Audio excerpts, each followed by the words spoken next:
Share this article. Scientology spokeswoman Erin Banks with photo of founder L. Ron Hubbard at downtown San Diego church. Hubbard lived in the county at different stages of his life. Photo by Ken Stone. L. Ron Hubbard, the science fiction writer who launched Scientology, wrote an old Encinitas friend in April 1950 about his hopes for literary wealth. Mostly typed letters from L. Ron Hubbard to Russell Hayes are being sold at auction Thursday. Image via Christie's.com. I've got my eye on the dollar sign, Hubbard wrote Russell Hayes, another pulp fiction luminary.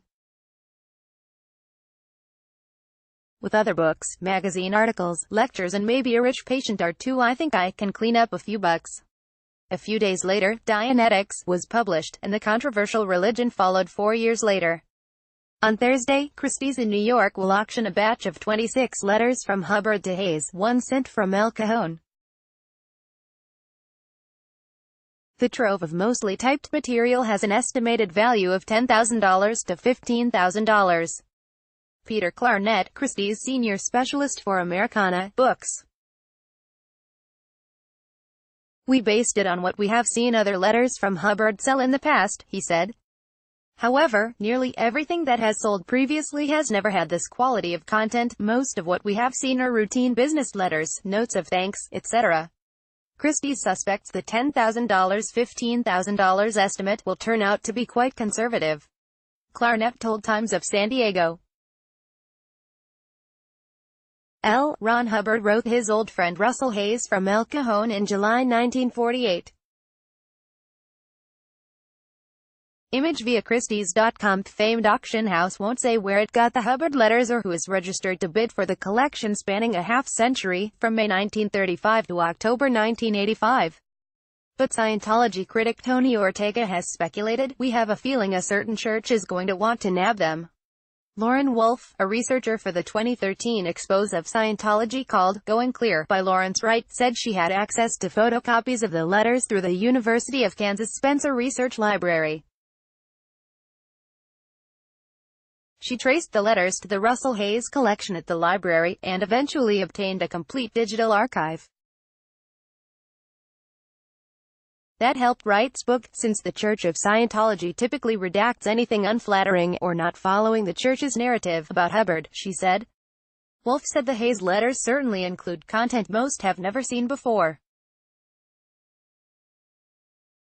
Wright did not quote heavily from them, however, as I believe there was a question of copyright. The church has copyrighted virtually everything written by LRH. And there is most definitely content the church would never publish, Wolfe said. Scientology officials in Los Angeles did not respond to questions over any church interest in bidding for the Christie's materials. But Wolfe didn't think the church would attempt a posthumous catch and kill. Hubbard died in 1986, Hayes in 1989. Hubbard met Hayes while on a 1934 vacation in Encinitas with his first wife Polly, who has copies of the letters in the Hayes collection, she said, so it's unlikely the church would bid on the materials. 2 letters are reproduced on the Christie's website, with Hubbard remarks that would make "I went to work and got me a flock of ambulant lunatics from a matrimonial bureau and began to work on them," Hubbard writes in a July 1948 letter to Hayes. 6 out of 10 unfrigidized and went practically nympho, and I had a hound's time trying to undo the overcompensation and normalize it, Hubbard said. "I seen my duty and I done it," but he denied any illicit relations either, "you wicked man." Hubbard's last long letter to Hayes noted that Time magazine and the New York Times carried reports about Dianetics. He also noted formation of the Dianetics Foundation and Hubbard Research Foundation. The Hubbard Group, the writer said, was 4 little items like a euphoria drug I dreamed up, how the sex practices of the ancient Zulus compare with Hollywood stenographic personnel, why inventors refuse to make money out of their inventions, and a few other minor affairs.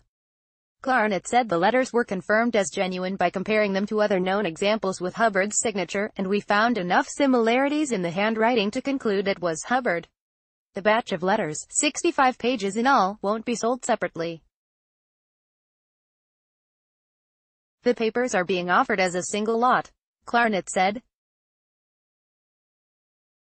We believe the letters would lose their context if they were broken apart. Christie's has never sold letters by Hubbard previously, he said, boasting that, "This is perhaps the single most important correspondence by Hubbard in private hands. It covers numerous important junctures in his multifaceted career." Thursday's sale takes place at 20 Rockefeller Center starting at 2 p.m.